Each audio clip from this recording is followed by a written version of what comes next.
സങ്കീർത്തനം 26. ദാവീദിന്റെ ഒരു സങ്കീർത്തനം. യഹോവേ, എനിക്ക് ന്യായം പാലിച്ചു തരേണമേ. ഞാൻ എൻ്റെ നിഷ്കളങ്കതയിൽ നടക്കുന്നു. ഞാൻ ഇളകാതെ യഹോവയിൽ ആശ്രയിക്കുന്നു. യഹോവേ, എന്നെ പരീക്ഷിച്ച് ശോധന ചെയ്യണമേ.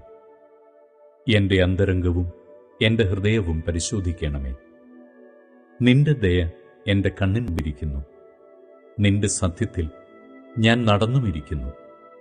വ്യർത്ഥന്മാരോടുകൂടെ ഞാൻ ഇരുന്നിട്ടില്ല.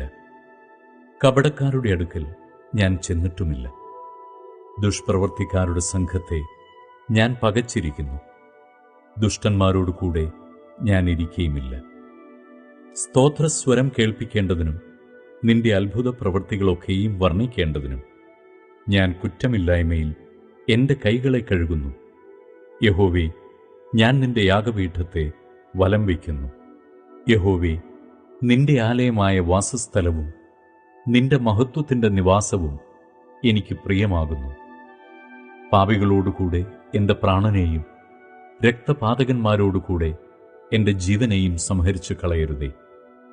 അവരുടെ കൈകളിൽ ദുഷ്കർമ്മമുണ്ട്. അവരുടെ വലം കൈ കോഴ നിറഞ്ഞിരിക്കുന്നു.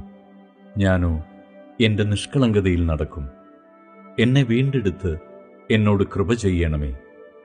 എൻ്റെ കാലടി സമനിലത്തു നിൽക്കുന്നു. സഭകളിൽ ഞാൻ യഹോവയെ വാഴ്ത്തും.